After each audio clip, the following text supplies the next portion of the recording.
Two, one. We are live. Hello and welcome to PropTechBuzz, a podcast channel where we talk to PropTech founders and CEOs from all over the world, and we learn from them how they build solid, robust PropTech companies. And today, I'm thrilled to have with me Mayur Suntake. He is the founder of NomadGao, and NomadGao is driving the remote work revolution.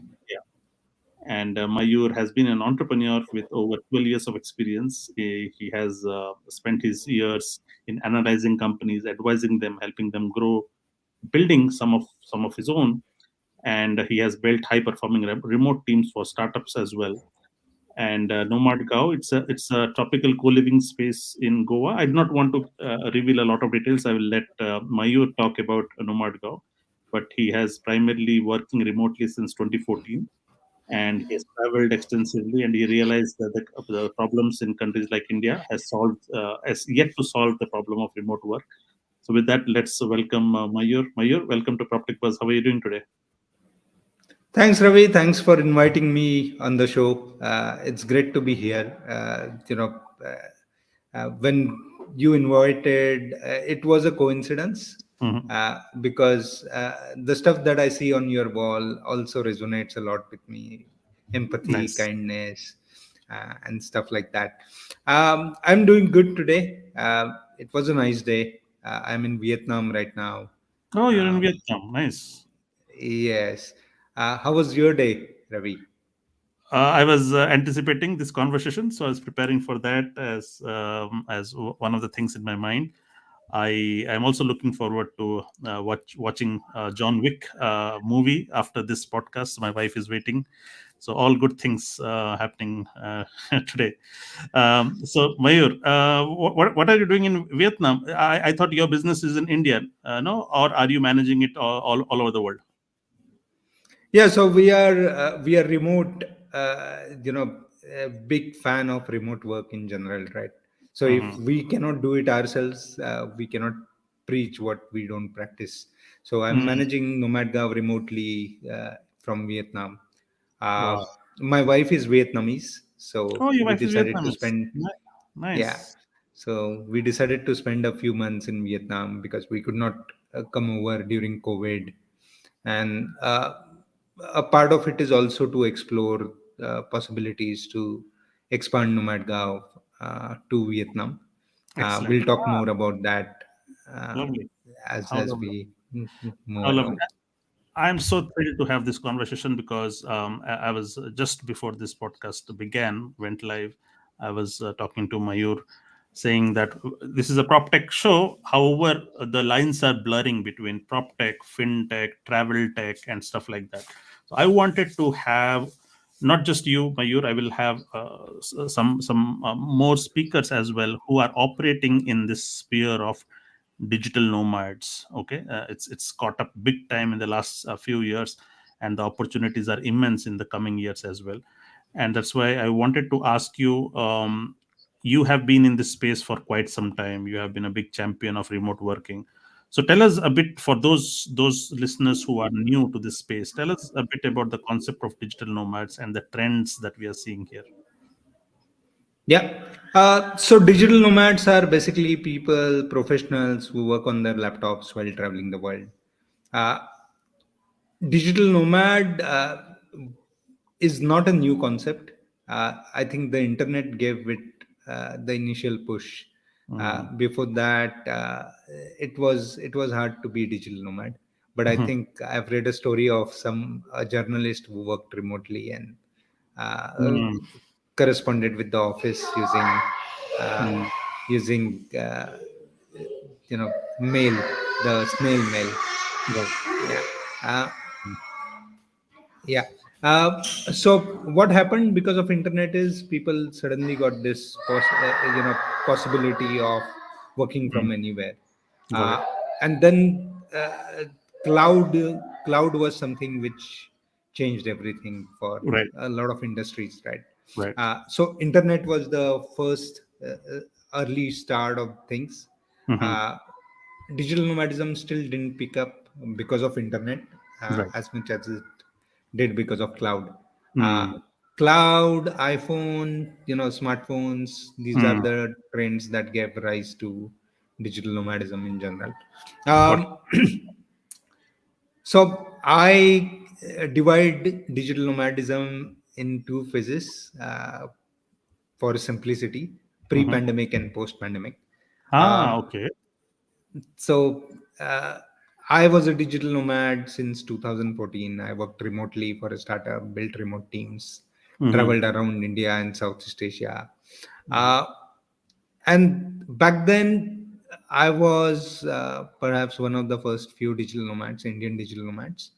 Mm.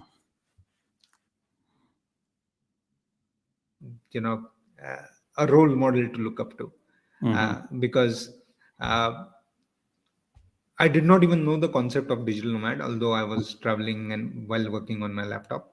Uh, Mm. and I figured everything out by myself and decided to make India popular among digital nomads and make Indians aware about remote work. That was Mm. way back in 2017. Got Uh, it. until the pandemic happened, remote work uh, didn't really you know uh, catch up in a big way in India. So digital nomadism was is an offshoot, or rather, a byproduct of remote work. If Got remote work is not happening, digital nomadism will not happen. As simple as got that, it. right? Got it. Uh, so pre-pandemic, uh, if I only talk about Indian context, there were few digital nomads. Remote work was not very popular. Mhm. Pandemic made people realize and think for the first time, perhaps the first time in their careers and their lives, that this is possible. Right. And post pandemic, we are seeing that okay, offices are opening up, companies are calling people back to offices. Right. The tech is not as hot as it was Right. uh, an year ago, but the trend persists. There are a lot of young people in India who you know who value the flexibility, value the autonomy over their own time, own location. Mm. And it's beautiful. It's just the beginning of uh, the big era of Indian digital nomadism, Got it. and happy to be here building for it. Excellent. So, what kind of a model digital nomads have? So, I'm sure there are all kinds of models. So, there are people who work remotely forever. Then there are people who have a hybrid model. That means they have contracts wherein they could work for a month or so away, and then there are some contracts which is you can work. You have to be at work for a couple of days, but then you can work. So it's not long term, but a few days in a week. So different kinds of setups, isn't it? Yeah, so I would divide this in two ways. One is the kind of people who become digital nomads, right? Mm. So before pandemic, again, you would have seen it was mostly solopreneurs, freelancers who Mm. were digital nomads because they had the flexibility. Right. Uh, Post pandemic, the big addition is people who are working remotely for an employer. Mm. So these are, this was a very small proportion back in 2019, but it Mm. has grown substantially as we move along. Right. In terms of models, yes, there are people who are working full time, Mm. remote. Then there are sort of hybrid teams where you go to office 2 days a week, and uh, then you work from anywhere 3 days a week and 2 days is off. Right. I'm not a big fan of a hybrid model, and I'll touch upon that later on. Sure. Uh, but and then the third model is you basically, project based model, where you co-locate when you work on a project together, intense hours and stuff, sprints, Right. and then you go back to working from wherever you want to. Right. So we see these three models emerging. Got it. So digital nomadism, as it is catching up, earlier people working with laptops remotely, would work from any hotels, resorts, and stuff like that. But there were no spaces designed specifically for digital nomads, because digital nomads primarily is a way where people could stay in communities which other digital nomads also stay together. So there are I'm beginning to see that there are spaces which are customized and designed for profiles like digital nomads, so that there are dedicated internet connections, there are dedicated co-working spaces and co-living spaces and stuff like that. Could you also shed some light on the evolution of such living spaces outside cities and remotely? Right. Yeah. To be fair, there were few places, but as you said, it was not a common occurrence, right? Mm. Places designed for digital nomads. So when I started my journey back in 2014, I could not find any place in India that catered to this.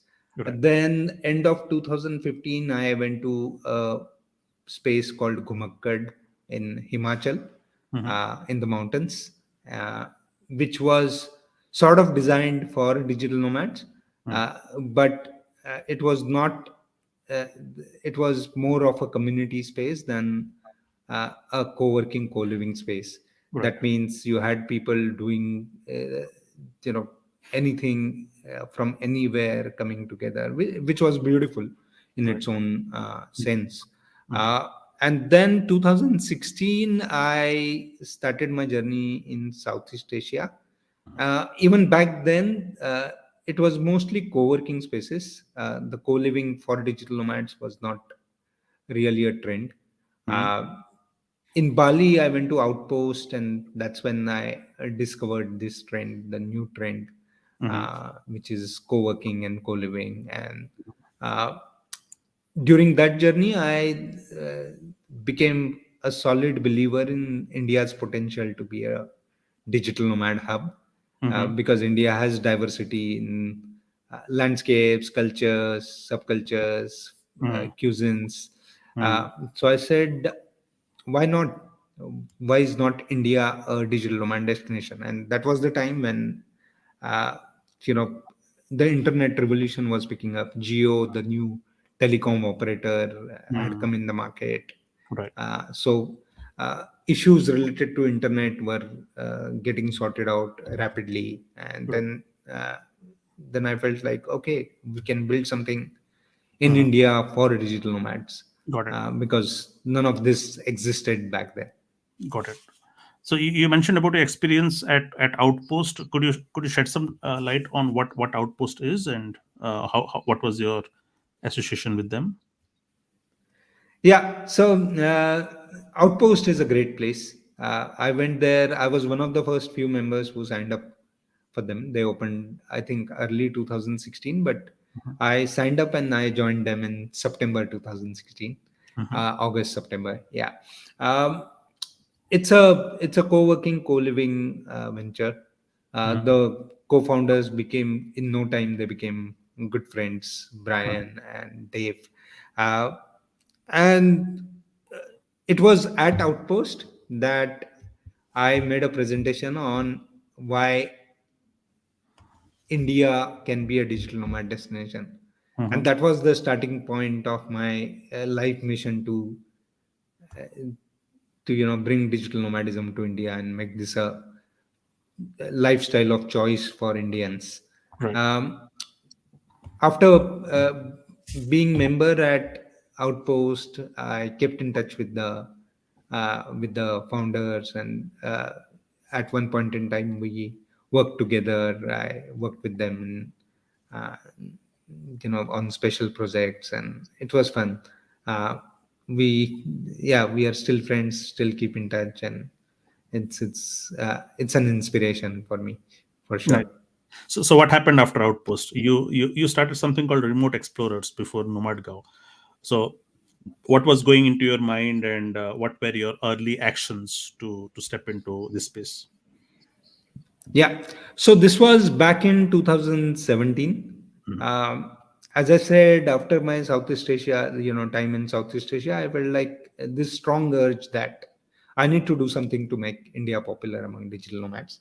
Uh, Starting a space was still something. I'm not from hospitality and Mm, real estate, so starting a space still seemed like a distant dream. mm, I still had to prepare myself, so I said, why not start with running retreats for digital nomads who want to come to India, explore India, but are not sure of internet, are not sure of community, safety, ease of travel, convenience and stuff. mm, So we designed the entire 1 month program for mhm. digital nomads, keeping in mind, local experiences, keeping in mind uh, comfort, the Western comforts that people seek when they travel. Okay, so Uh, just and just to clarify, yes, so one is digital nomads for Indians who want to explore digital nomadism, but here you're talking about foreigners who would want to right, travel to India and work from India. Okay, so right, this clarification is very very important because then you know what kind of segment you're trying to right, get. right.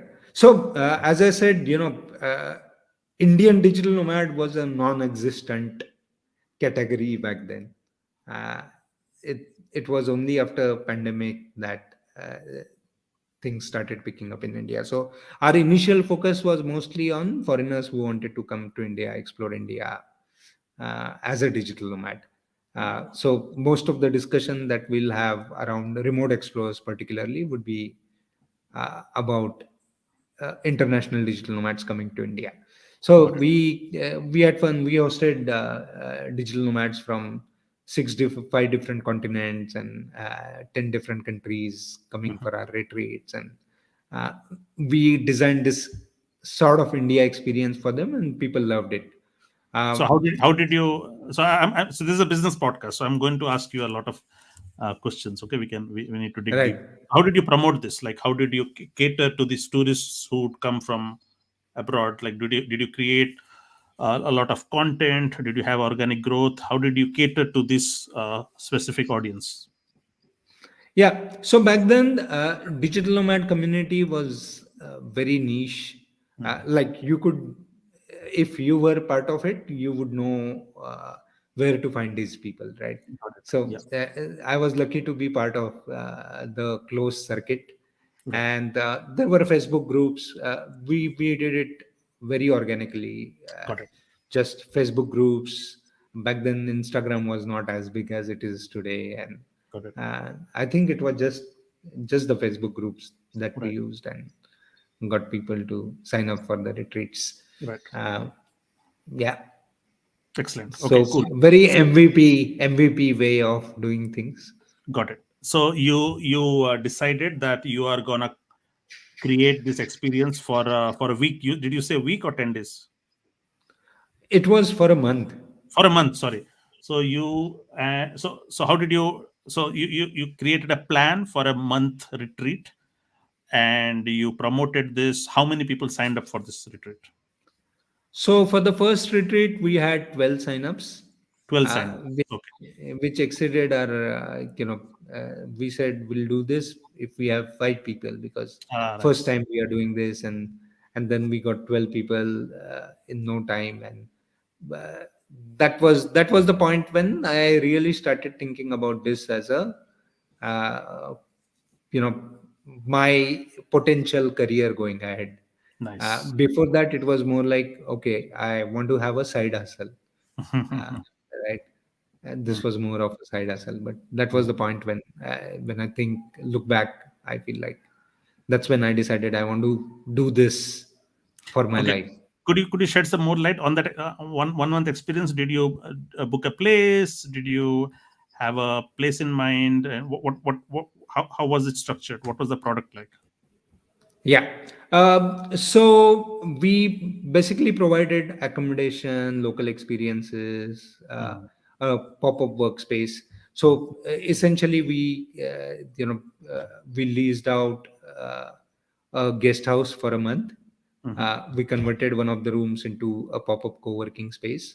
Ah, nice. We got the best internet in town to Mhm. uh, set up for the retreat, because being the first retreat, we just wanted to give the best internet experience. That's the first thing people look at. Got it. And then because digital nomads work during the day 5 days a week, Mm, the weekdays were light. Like, mm, we used to start with morning yoga, and then evenings were for little sessions around health and around fitness and stuff. right. And then weekends were dedicated for local experiences, going around and And which experiencing things. And city was this? this was in Dharamshala. Ah, Dharamshala. Nice. Himachal. Mm, Yeah.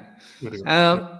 And that was the time when, you know, so talking about the product, uh, I would say it was a mix of, how should I say, we also had some Indians.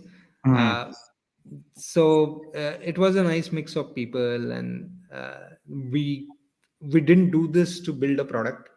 I mm, would, you know, like, it's nice to say that okay, we did this consciously because we knew what we were doing, but in truth, we were just trying our hands out, and uh, the product came out of it. It was mm, just an experience. I just wanted to hang out with some cool people, and mm. uh, yeah. Got it. Okay. Then what happened? Then what was the next thing that you did after that after that retreat? Yeah. So after the retreat, during the retreat, I started thinking seriously about this, and not just hangout place, but more like a business. Mm, Um, and that was the time when I deeply thought about whether, you know, after a couple of more retreats, I started thinking about whether I want to do retreats, or do I want to build spaces. mm, The thought was for a couple of reasons. One is, uh, even though I wanted to run retreats, most of the places were not designed for digital nomads, right? mm, So we had to take a guest house, and then every time we had to convert one room into pop-up co-working space, and it was logistically, you know, challenging, because then getting the ergonomic chairs shaped and getting all these tables and plug points and everything set up was a challenge right. in running these shorter retreats. That's when I started thinking about, okay, if we want to really do this as a business, uh, retreat is not the right way, Mm, because the basic thing that India lacked was spaces which were infrastructure which was designed for digital nomads, right? got it. And that was the time when I also got an opportunity to work with government of Goa Mhm, in their program, which is very popular among digital nomads, global digital nomads. mhm, Uh, that was the time when I got a lot more insights on hospitality as an industry and mm, Goa as a place in general, got it. because I talked to a lot of stakeholders, a lot of people from all sides of the uh, ecosystem, the Got it. government people, the hospitality Right. association people, and then of course the consumers. Right. And that's when I decided that spaces is the best way to go forward. Got it. And eventually, NomadGao started out of all of this experiences and the thought process. Okay. So what is NomadGao today, and how was the journey from the very first day? Yeah. So let me talk about how we started. Yeah. So we,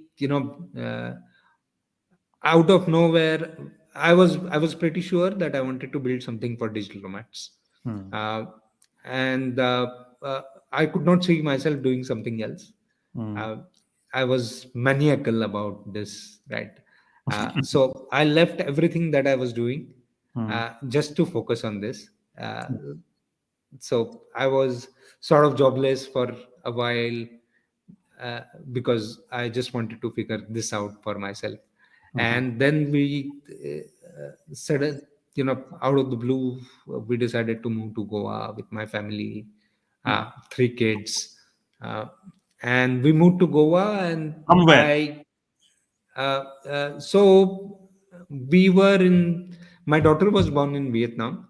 Mm-hmm. So we were in Vietnam, and then we moved to my hometown because I just thought spending time at in hometown was the best way to kind of reduce the burn Mm-hmm. in business terms, in startup terms, Mm-hmm. while I could figure out what I wanted to build in digital nomad space. Um, and when we moved to Goa, also looking at starting something for next maybe 12 to 15 months, Mm-hmm. uh, because starting a place requires a lot of investment. It's a capital heavy uh, business to be in. So I was trying to be realistic. I told myself, uh, give yourself 1 year, 15 months to start a place. Mm-hmm. But then a month after moving to Goa, we just happened to, bump into a neighbor who said, "I have a guest house uh, that I am leasing out. Why don't you take a look?" Mm-hmm. And we saw the place, and we could visualize, Mm-hmm. right from the gate. I started visualizing how this would be as a co-working, co-living space, and I So could see. tell me what was in your mind. So you, when you say visualize, what according to you, because you were obsessed about that idea, what is a great co-living, co-working space that you visualized in that place? Yeah. So co-working, co-living space, at the base level, the infrastructure is something that these places need. They need good internet, ergonomic chairs. They need a common kitchen, comfortable living areas. But that's the base of it. When Mm. I said I could visualize, this Mm. was the thing I could obviously visualize, because And for how there many were people? Did you have spaces. how many people for that setup in mind? So for that setup, it was very boutique. I was not looking at more than like 10, 12 people, Okay, uh, because that's all our budget at that point in time. got it. And even after stretch, right, borrowing from friends and stuff, that's all we could think of.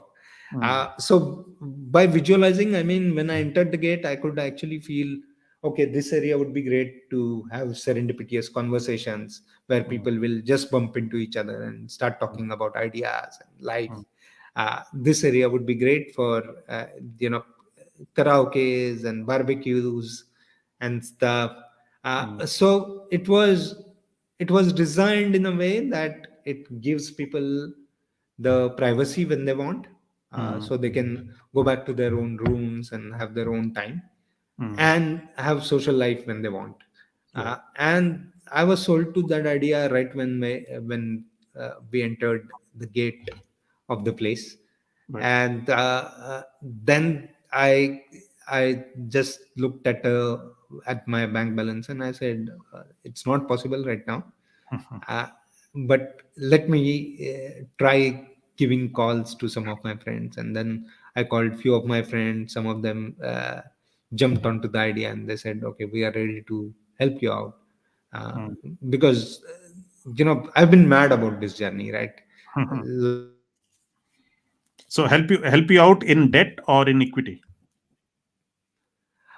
This was more, it wasn't even an equity. They were just like, take my money and do something about it. Okay. So loaning you some money.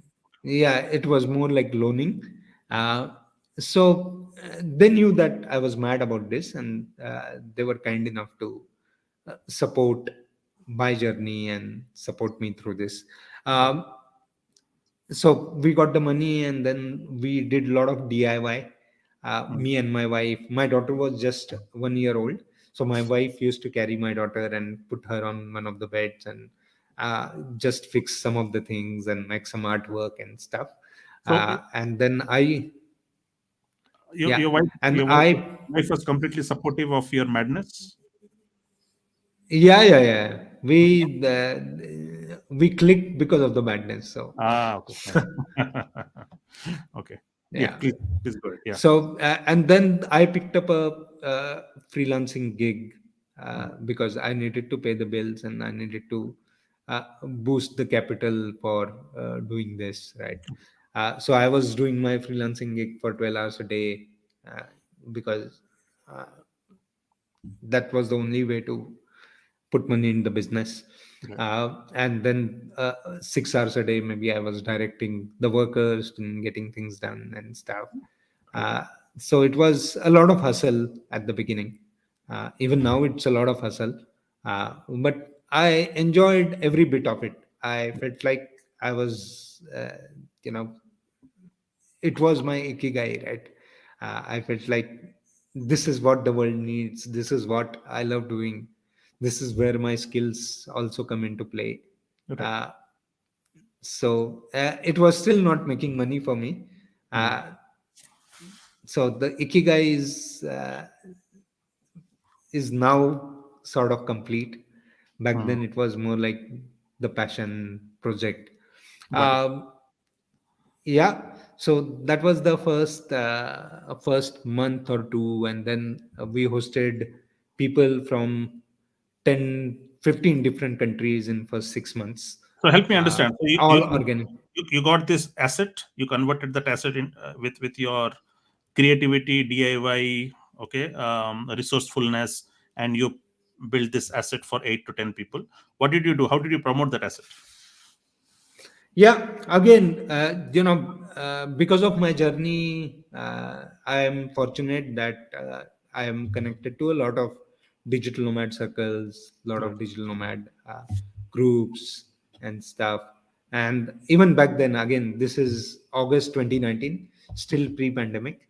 Right. So still a digital nomad niche, uh, growing but still niche. Right. Uh, and it was easy to put the word out. A lot of people wanted to come to India, Mm, and they did not, they were not sure about having a place, mm. having the right place. And then when we started building, a lot of people came to India because we existed, No, no, but I right? still did not get. So How did you? So you had these Facebook groups and communities for digital nomads where you went and promoted this, or how did you get your yeah. distribution? Yeah. Okay. Got it. Yeah, so the distribution was primarily two things. We worked only with Airbnb and Got then posting in digital nomad groups. got it. And we drove about 80% of our revenues through direct channels. Got So it. people reached out to us, and we also invested a lot on content marketing.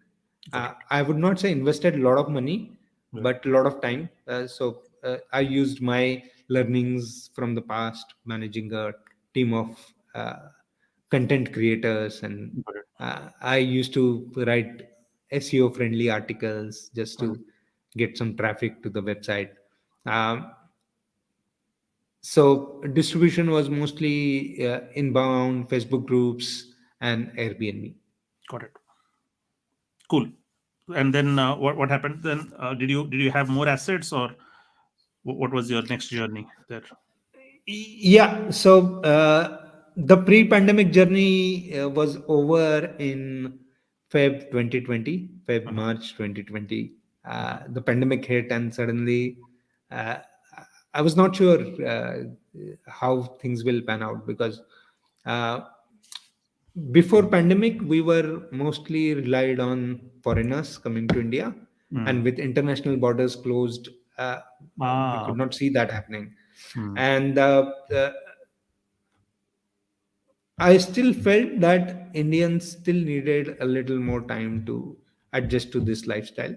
Got it. But right at the beginning of pandemic, I gathered some of the friends, Mhm. and we just did some brainstorming on what to do now, Mm. right? And things that came out of those conversations was, this is going to grow big. Hmm. uh, in the short term it may be painful Hmm. because of the pandemic, Hmm. but in the long term it's going to be a trend. Right. Do we really want to you know play it safe and say that okay, we are not ready for the short term pain and Right. we'll be back uh, when things are okay again? Or are we going to say that we'll use this opportunity, painful pandemic, as an opportunity to learn the tricks of the trade, so Got that it. by the time it's over we are ready, our product is ready, refined, and uh, you know uh, there is so much iteration that would have happened by then that we can proudly go to the world and say that we are ready for Got it. this. So we chose the hard way. We said we will take the pain to build a great product. Mhm. So did you have a personality, as in did you have a brand as such, or did NomadGao, did you create a brand playbook on what being in NomadGao space means, or how was it? Did you define your So experience? yeah, so initially, until the time the pandemic started, Mhm. or even quite a bit after that. So let me talk about how we moved to the second property and then the third property. Sure. So Yeah. that will give a lot of clarity on this. Sure. Yeah. Pandemic, first couple of months after the pandemic, we were full again. We were Mm. not expecting because we thought Indians will need time, Mm. but then suddenly there were a bunch of Indians, and everybody, every young professional wanted to go on vacation in India, right? Mm. And then we were full, and that gave us a lot of confidence. Mm. That made us feel like, okay, cultural change is not very hard as we thought it would be. Mm. And some of these people loved what we were doing, and they said, we are ready to fund you. Got it. uh, you need to grow, because we had 2 month waiting list at Ah, one point in time. wow. And then we did a crowdfunding round. We opened our second property towards the end of 2020, right in the Mm. middle of pandemic. Right. Then the third one, right uh, in January 2021, again in the middle of pandemic. And these, the community members who supported us through this, they were like, we know that this is going to be challenging, Mm. but we love what you're doing. And that was a great validation, because when customers are ready to invest in your business, So that means you're doing something great, the and that gave me crowdfunding a was lot of confidence. uh, so the crowdfunding was actually through your customers. They were funding into your business. Is that how it is? yes, yes. Wow. But you did not. I mean, you had customers, but not mass. How much? Like what was the size of the crowdfunding, by the way? It was small, but enough for us to get to second, third property. So we did crowdfunding in the first phase. We did 40 lakh rupees, which is about $50,000. Hmm. Uh, and again, we were in very DIY mode, right? We knew that we have to be frugal in the short run. No, We which cannot is very smart. be. Which is very smart of you. But what were you giving them in return for crowdfunding? Did you use a platform for crowdfunding?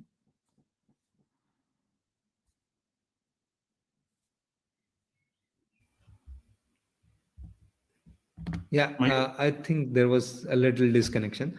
well, So, now, let me repeat the yeah. question. First of all, how did you do this crowdfunding? Did you have a platform for crowdfunding, and what were you giving them in return for them to fund you? Right. So we did a lot of research on different platforms, and we realized that crowdfunding in India is challenging through any platform for that matter. Right. So we did it organically. We said, if you trust us, we can go ahead with this. And then we raised the money through convertible debentures. Mhm. uh, so uh, so basically a loan that gets converted to equity at a future date, at a future Right. round. Yeah. uh, and then we raised that money from about 10 12 people, Right. uh, our mostly our customers, or some friends also who were bullish about this trend. Got it. And that's how we opened our second third property. And all these properties were still in Goa. I was pretty much involved in day to day operations. It was more like a founder driven business back then.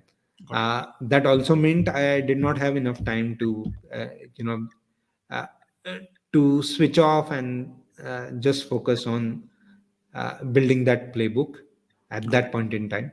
Got Uh, it. that all that started changing when the second and third properties, they started picking up. Mhm. uh, that's when we hired team to take care of things. I slowly started stepping out and then started building the playbook. And post that is when we opened, we got some confidence. We said now we are ready to move out of Goa, Got it. because now we can do this from anywhere. So, and then my learnings from building remote teams also helped, Mm. because remote works because of documentation and playbooks, right? Got it. So I used all that learnings to build that playbook and Got it. uh, get to our first property in Himachal in 2022 April. Nice. Nice. So we actually waited for 15 odd months uh, to grow, Got it. uh, just because we thought we want to be ready with our playbook. Nice. So, what about profitability? Like, were you just scaling and burning money, or were you getting also profitable with time for each of your assets?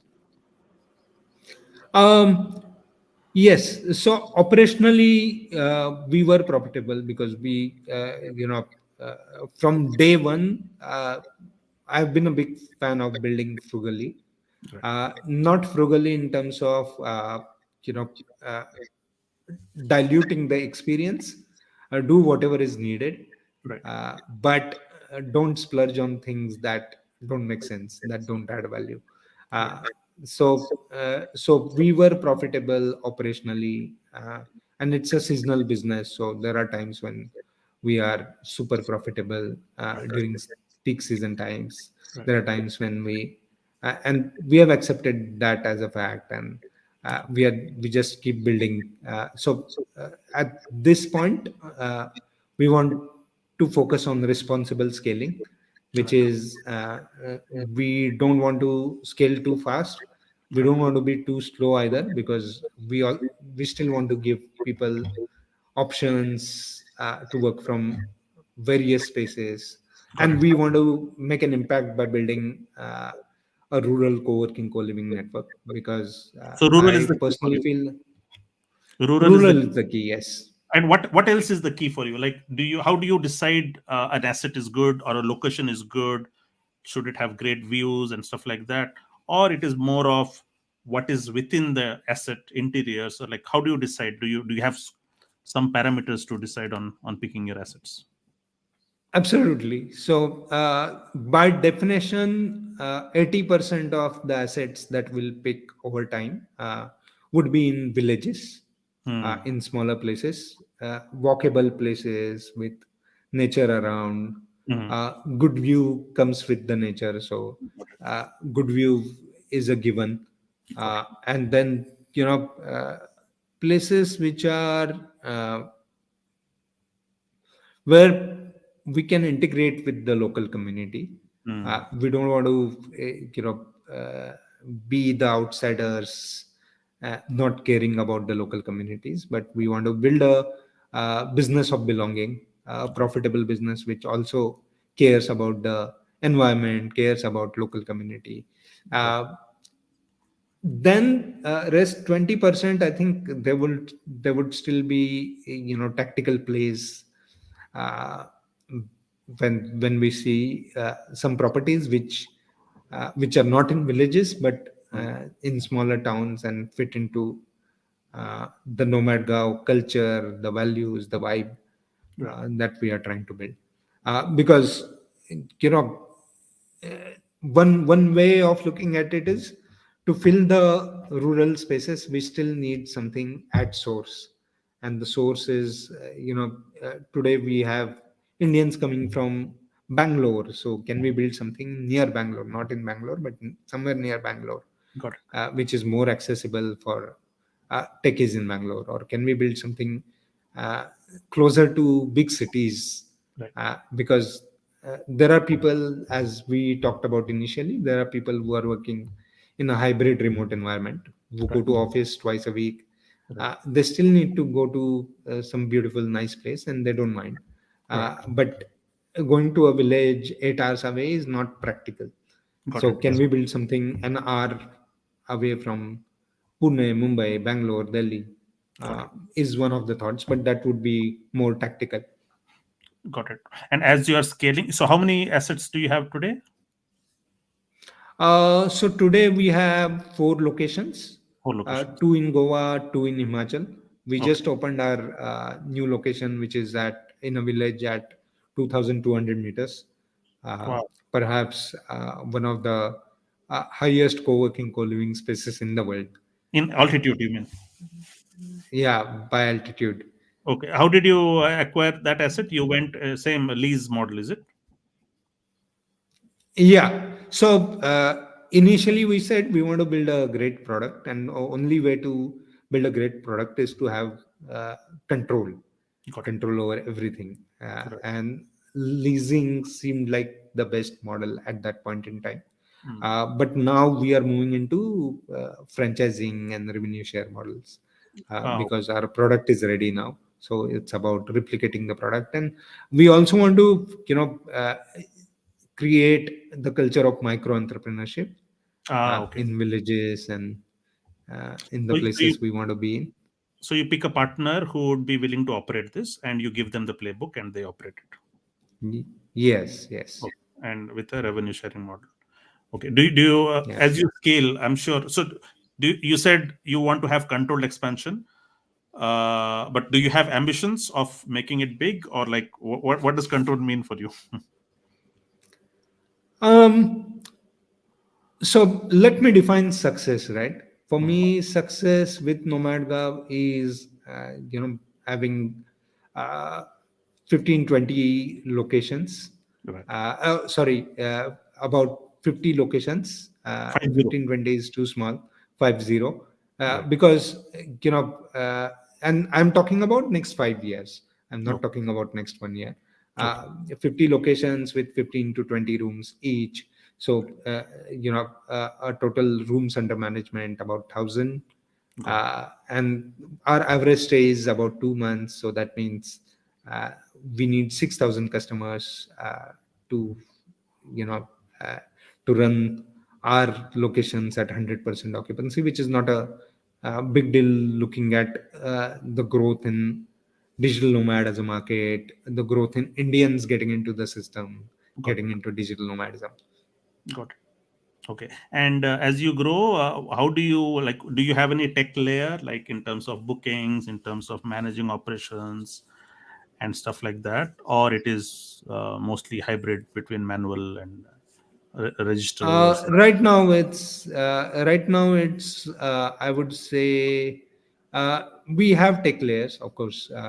So we have uh, you know right from booking to messaging, everything is automated, Got it. because the only way to scale with experience, with maintaining the quality of experience, is Got it. using tech. But we would be using a lot more tech going forward. Got it. uh, I can also see some tech plays coming out of this, but Got it. it's too early. Got it. uh, we are just enjoying identifying problems and uh, Nice. figuring out solutions. Nice. You mentioned about helping local entrepreneurship. So are these assets or locations which are already operating, and then you come and give your brand, or you identify and these operators are building from scratch for the first time, or how's it? Yeah, so our primary focus is on acquiring something which is already built. Okay. uh, more on the sustainability angle, because we feel that there is already enough built, and there are not enough people who know how to operate, uh, No, but they're operate built as well, in, operate. no, when I say built, I meant, yes, built as in the asset is built, but is this an already running hotel or something that you are converting, or you are just leasing it out and then Yeah, converting the so initial first time? the first property was more a guest house that we converted. Got it. The second property was again a guest house that we converted. So most of these are hospitality businesses, Got it. but they focus on traditional tourists, and they don't have their distribution sorted, because they rely too much on OTAs to Hmm. distribute. And OTAs, unless you provide great experience, you don't rank high on OTAs. Hmm. So it's a, you know uh, so we have been fortunate that we are not heavily reliant on OTAs. Even now we are doing 80% business direct, Got it. 20% through Airbnb, and now we have added booking.com. But we are also listing on some specific platforms for digital nomad Ah, and there are co-living. platforms.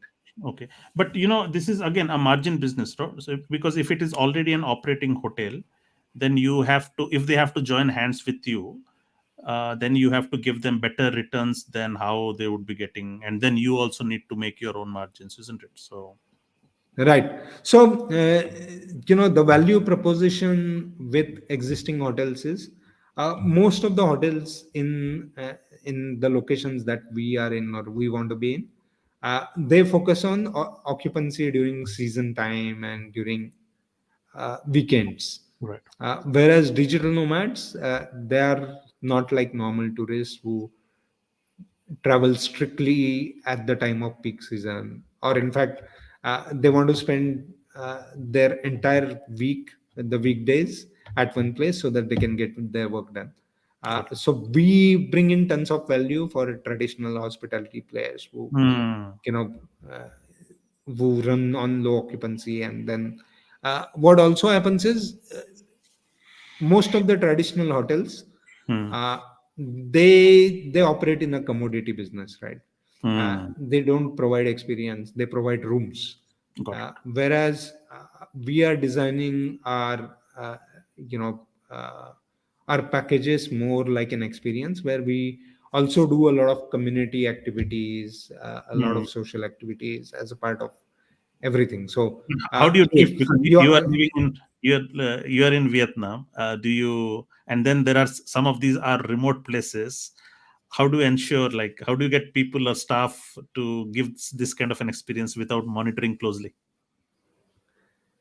That's great. So I still monitor closely, Okay. just not in terms of close proximity, right? Okay. Uh, and that's where the playbook comes into play. Hmm. We decided to grow slowly during those 15 months, because we said we really want to fix this. Hmm. This cannot just be a founder-driven business. Got it. Uh, Everyone who joins our team needs to feel like they belong here, and Got it. should care about giving a great experience and making good friends Right. with members that we serve. Right. uh, and the team is taking good care of this. Shehzada, who was once a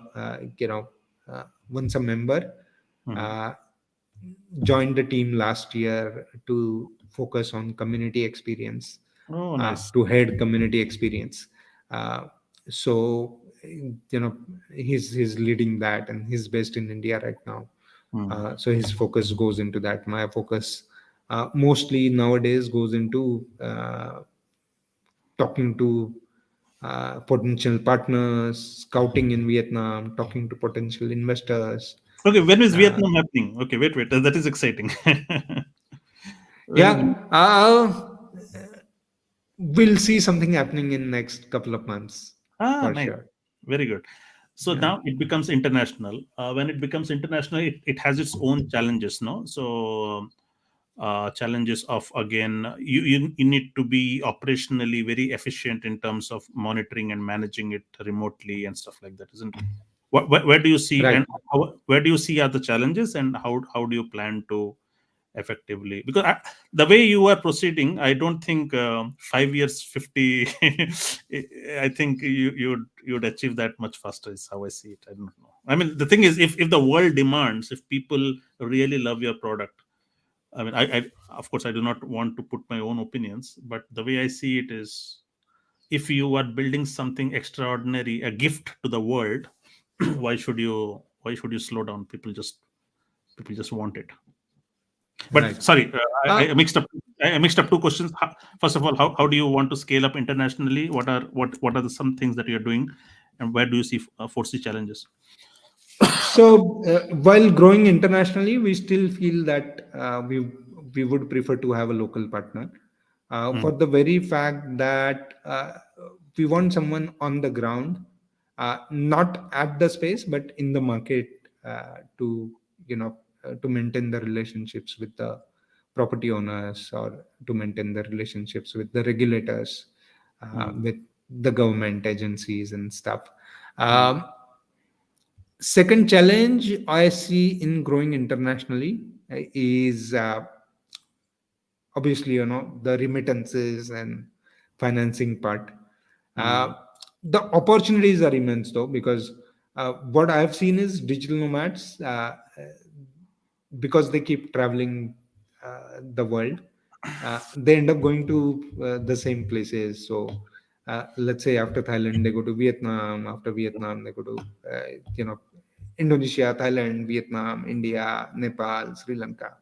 These are the places they keep on traveling to when they're in Asia. So it makes sense in you know uh, increasing the CLTV, uh, mm. to be in different places, so that if you build a great product, if you provide a great experience, Right. people would choose you over, because uh, we are solving time problem and social problem for busy people, right? uh, Mm, because the way I look at it is, people come to us because uh, they don't want to spend their time researching, or they don't want to spend their time going to those Facebook groups and trying to figure out how to get the best internet in town and stuff. We mm. have it ready, it's plug and play. Got uh, it. so time is one problem that we are solving for busy people, and Right. social life. So again, meeting like-minded people, it's Mm, such a simple thing, uh, but in the remote environment, in digital nomads, it's still not very frictionless, right? mm. uh, to meet people who you can resonate with, you have to go to some events and stuff. In Right. some places the events are not happening and stuff like that. Right. uh, how do you solve for that? So you solve for that by creating the space which fosters uh, collaboration, serendipity, Right. like-minded people coming together. And with that in mind, being in different places makes people choose you uh, blindly. Like, if Mm, they have a great experience at one place, right. they'll blindly, and that's what has been happening. People who come to Goa, they go to our Himachal spaces. People who go to Himachal spaces, they come to Goa. People come on, keep on coming back, Mm. and that's a testimony to, Your product. where Yeah. I, as a founder, I am never happy with the product, uh, Of course, you should not be. because I You should always be feel at the like, bar. yeah, I always feel like there is so much more to do, uh, Mm. but I think good for start. Yeah, I will come to your vision as a founder, because that is what extra visionary founders are, right? So they keep the bar high. But I just had a question. Like, when you're operating with a local hotel who is not trained, so are there three players? Is this so you as a brand, and then there is hotel, and then you have an operator who's ensuring experience, or it just uh, the the hotel operators are the one whom you train and give your playbook? Are there three players or two players? Yeah. So what we have realized over time is our superpower is building communities, building Hmm. that experience part, right? Uh, and most hotels, they know the basics of uh, running a hotel, right? They Got it. know how to keep rooms clean. If they don't know, they need to change their staff. As simple as that, Right. right? So what we say is we will get a community manager, community facilitator Hmm. from our side who will look after the experience part.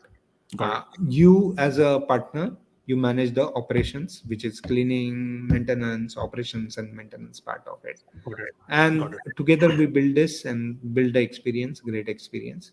Got it. And that's where I feel partner and us both can create value for each other. Got it. Got it. I think that is quite cool. So your experience is also you. So there are just two. Excellent. So now, so when you said you're never happy, I'm sure there are competitors in the market as well. Where do you see this space heading towards? And competition is always good because the experience gets better for the end user. So what is the world's best experience for digital nomads? And also at a price point, right? Because digital nomads are also price sensitive. You cannot just make it a premium. Right. Maybe you can shed some light. Are there people who are willing to pay more for better experiences, or have you segmented your users in terms of what their price sensitivities are and stuff like that? Yeah. So let me, let me go back to our journey Yeah. where we started. When we started, our goal was very simple. We want to create, back then, apart from infrastructure problems, community problems, a big problem that I saw myself was finding long stays was budget long stays was very hard, Hmm. right? So there were hostels, but they were not designed for long stays. Right. They were budget but not designed for long stays. Then hotels were out of question. Right. Airbnbs were not, they were designed for long stays but were not affordable Right. for a solo digital nomad. Right. So we started building NomadGao as a budget place for digital nomads. Budget Right. in the sense, while maintaining your privacy. So only private rooms. Uh, Right. Thinking of it, we also had a dorm at one point in time, Right. just one room for experiment, and Right. then we quickly realized it's not working. Got Uh, from that point, we have moved to a point where we realized over the time that budget, while it's a problem, right. uh, like, do we really want to solve the budget problem, or do we really want to solve the community and infrastructure problem? Because increasingly what was happening is both solving this means not having enough budget for that, right? Right. If Mhm. you're focusing on budget stays, then the margins are low, and then Right. uh, when margins are low, you cannot spend on experience, you cannot spend on the best of routers or best of infrastructure out there. Right. So we started moving away from the budget model Got it. to a more, I would not say premium, but affordable Reliable. luxury, Yeah. Affordable like luxury. in airline terms, Vistara Ah, nice. sort of a model, uh, Nice. which is, we still have, we still offer long stays, but we also offer a much nicer place, and much better infrastructure in general, and much better community experience. Does your brand, when you say playbook, is it like Oyo? Like, do you ensure that okay, this is how the color palette will be, this is how the designs will be, this is how the sheets will be, or every location or every asset, or maybe it is too early for you, maybe once you grow bigger, but have you thought about Yes, yes, branding? yes. In Yeah. fact, we have it documented. Ah, nice. So we realize that we want to keep the uniqueness of places. Got it. We don't want to. The very thing that we are fighting against is the monotony of hotels, right? Mm, We don't want to be a glass building and uh, with the same feel everywhere. Uh, got it. but we want to optimize for the comfort levels. We want to standardize the comfort. So when we say standardized comfort, the mattress has to be of this quality. There has Okay. to be, a co-working area at each of the property. The routers that we use, the infrastructure that we use should be of this brand. So these things are uh, standardized, Got it. but what color palette should be used, these are more, local elements that we keep locally. What about furniture and everything? The existing furniture and everything, or do you do some renovation just to maintain the standards? Because what if the existing hotel has not maintained his furniture and interiors well? Do you do you Yeah, ask yeah, for? yeah. So we have standards. Got it. If the current furniture is not up to the mark, we ask them to change, and Got it. otherwise we won't go ahead. As simple as that. And they have to, so because if this is a partnership model, they usually, like, I had a co-living guest before. They used to take, and this was not for hospitality, this was mostly for hostels. Okay, so he Right. was, the company name is Who Live, and they have 30 hostels now, and they're expanding to 90 hostels by the end of this year. So the way they do is they sign up the lease with the asset owner for like 6 to 7 years lease, and then if there is any major restructuring of the building, then the owner takes up. But if there is anything that they have to customize in terms of furniture, beds, or gymnasium, then Who Live, the company, the franchisee owner, they do it. So you have something of that sort. And do you also commit them certain rentals per month, or it is based on whatever business the asset makes? Yeah, so I think for this, it's a little too early for us to talk about. Okay. Um, but because honestly speaking, most of the places that we are talking to right now, they have the furniture and infrastructure that suits Got us. it. Got it. So right now, filtering criteria is if the furniture doesn't suit us, we don't really do a conversation, or we talk to a potential. So one of the models that we are looking at is, can we have a third party, which is a finance partner, who will Mm, help us get this property ready as per our specifications, and then we operate. So there is I see. a real estate partner, there is finance partner, and then we come as a operating partner. Got it. But then that side of things we are going slow on, because Excellent. uh, there is still, especially post COVID, there are so many properties out there which are well built, well done, And but ready to be acquired. not doing business. Yeah. Nice, very good. So you did not answer on the vision. Okay, what is the best vision for a digital nomad space? Where do you see the boundaries being pushed, the experiences being pushed, and stuff like that? Is it great locations? Like, where will the end user start demanding more and more?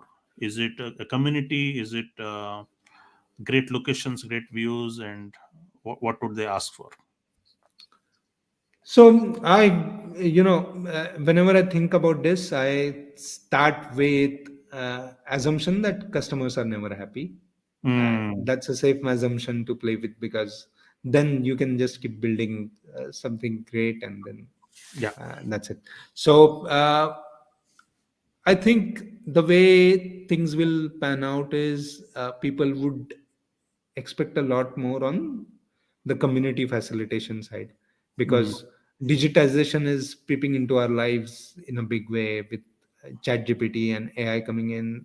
mm, You don't have to ask a person about some answers, right? You right, just chat with uh, chat gpt to find your answer. So the human connection is going to be very valuable over time, got it, uh, and that's where I feel co-living will move. got it. Second angle in this is sustainability. So uh, people, as climate change is affecting everyone, uh, Mm. I think people would prefer spaces which are designed with sustainability in mind. Got it. Maybe have a kitchen garden where they can pick the vegetables from, cook by themselves, Got it. and stuff like this. So that's maybe 5 years down the line. We'll see this evolving into smaller communities, self-sustaining communities. Got it.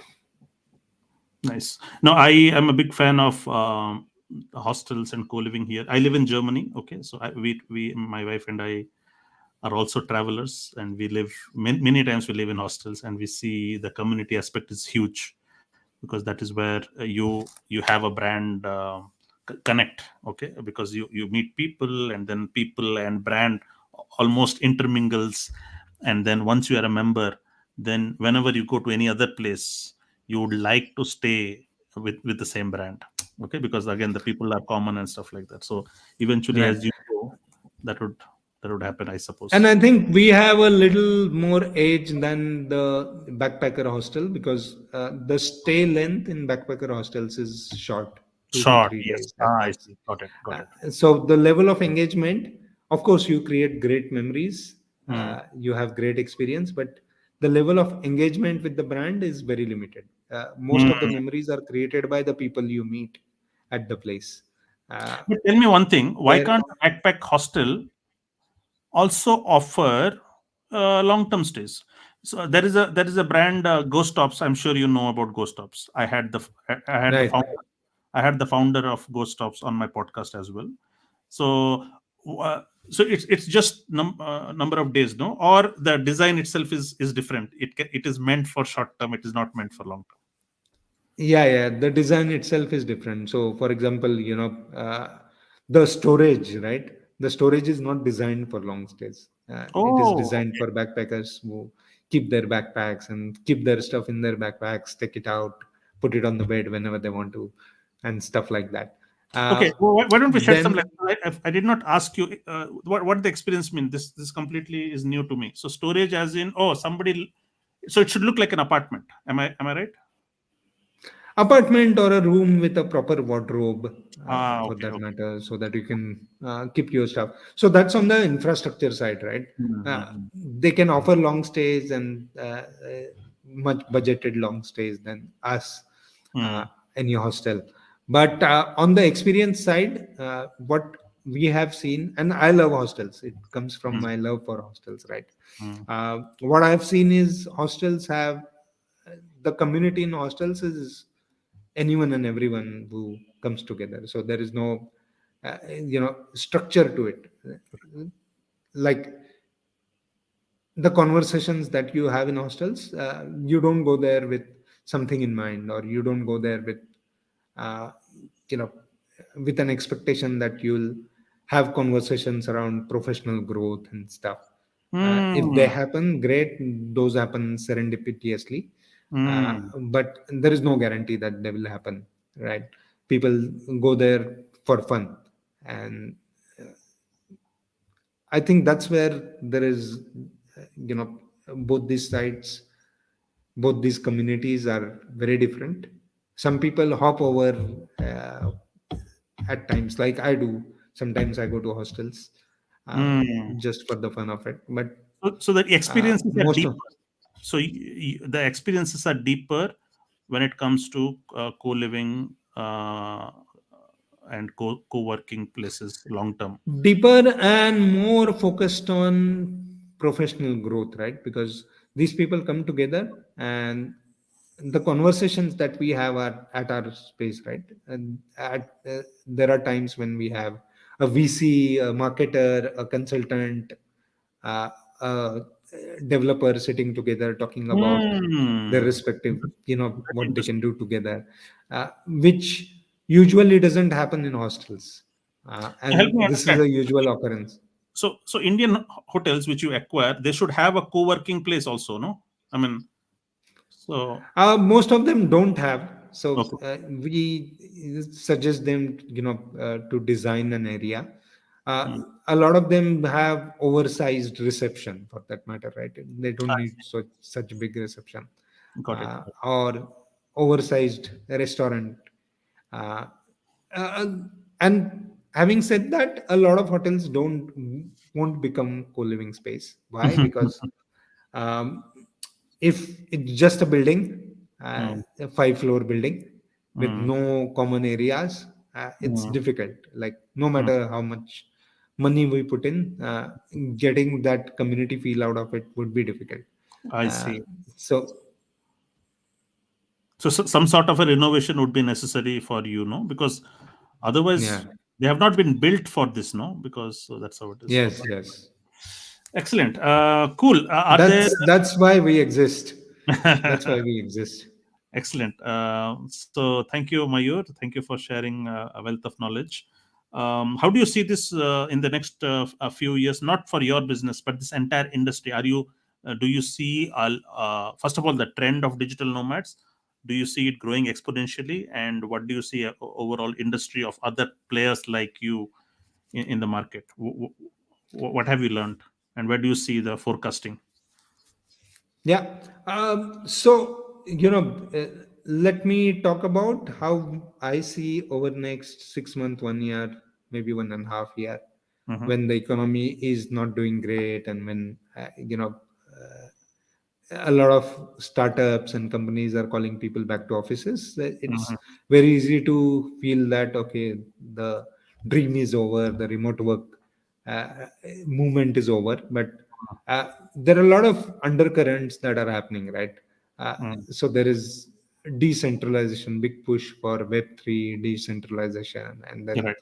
uh, there is a lot of happening on AI side. Then on the gig economy side, you'll see more and more freelancers coming into the system. More and more companies opting for freelancers and agencies over full-time employees, Hmm. because there are too many changes happening. And putting all of this together, mm, I see great potential for remote work Hmm. and eventually for digital nomadism over the next 5 years. Um, we are at the beginning of the revolution. So That's true. even Yeah. during pandemic, I felt like okay, in the short term, people will talk a lot of stuff about okay, the world is changing and all of this Hmm. new normal and stuff. There was a lot of talk, and uh, I was conscious that okay, in the short run, there will be a J-shaped, uh, you know, curve. So in the short run, we might actually go down because Hmm. a lot of people who don't know how to manage remotely, who don't know, and during pandemic, to be fair, a lot of people did not experience remote work to the fullest, right? Hmm. A lot of them experienced forced work from home, and Indian houses are not designed for work from home, Got it. especially in big cities. Yeah. uh, so so I feel that people have not really seen the real side of it. Right. And then cultural side also, managers are not trained for managing remotely. But Got it. uh, Yeah. when when a Gen Z professional becomes a manager, Right. they are remote by default. They Right. want the flexibility by default, Got it. and we'll see that happening over next So five it years becomes when normalized. So there would not be any conversation at all. This will become very much normal, and yes, people will demand more and more. There will be more organized players operating as a matter of fact as a new sector, okay, co-living sector as such, which will right, mature, uh, which will become very normal, just like any hotel is normal today. A co-living hotel becomes, um, long term stays become a much normal sector. Today it is niche. There are some individual players, but then it will become a sector. Maybe it will have an index by itself in stock market someday. yeah. Okay, great, excellent. I think that is quite revealing. Any last thoughts? Anything that you might want to add, Mayur, on this before we wrap up? Um, yeah, so I think we touched upon the rural part very briefly. Briefly. Uh, Oh, I'm so sorry. Yeah. So yeah, why don't you? Yeah. I mean, I do not need to wrap up. We still have 5 more minutes. Yeah. Please tell me. Yeah. So I am from a small town, Hmm. and Where are you from? I've realized that I am from Kolhapur in Maharashtra. Maharashtra. Okay, Uh, nice. yeah, and I have realized that a lot of people leave their villages, small towns, and go to big cities for career. And these big cities are horrible, right? They're polluted, they're crowded, and they're expensive. And uh, I've always, right since I moved to Mumbai for my for a job, I Hmm. have questioned myself on whether it's necessary to leave everything else behind, or the beautiful lake that I had in my hometown behind, to be in a big city. And then, that sort of boosted my love for villages and rural areas in general when I got a remote job. And that's when I chose to be in a Himalayan village for almost a year before embarking on Southeast Asia journey. And uh, then I constantly got this affirmation that remote work can actually change the way we live and work. We can live closer to nature. We have a possibility to change the economics of uh, rural area, change the economics of countries. Because when a person living in Bangalore, he gets a flexibility to go and live in some village in rural Andhra Pradesh, for that matter, where his ancestrals built a house and stuff. Um, he can bring a lot of knowledge to that place. Right. He can bring a lot of lot of value to the economy, because he's going to spend locally while earning the Bangalore or Silicon Valley salaries. And it's beautiful. It can drive equality. It can drive sustainability, because a lot of things that villages are learning from cities, they're not good. They're using too much plastic because Yeah. somebody in the city got this idea that everything should be wrapped in plastic. Right. And all of this we can change uh, through the power of remote work. Hmm. And that's been my attempt behind building NomadGao on the social side of things. Of course, business is one part of it, but can we build a business of belonging? Can we build a business with a heart? And that's where we are. That's what NomadGao is. Excellent. I think you touched upon a very important point, and also distribution of. I mean, in Europe, you will see there are no big clusters like unlike India. Okay, so the economy is very distributed. You'll see a lot of small sectors distributed across Germany, where I where I live.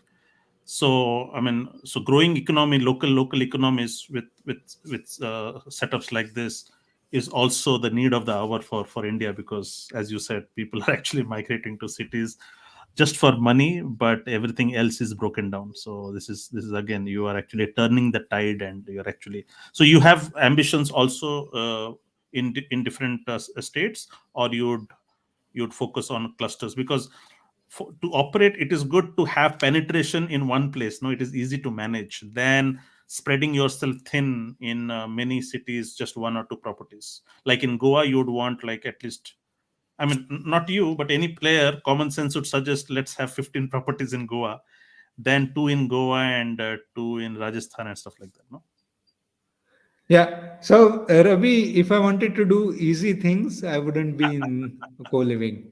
you're right. It's uh, Yeah, you're while right. intuitively it makes sense to be concentrated at one geography. Yes. It comes with its own risks, especially for a business with seasonality. Right? Mm,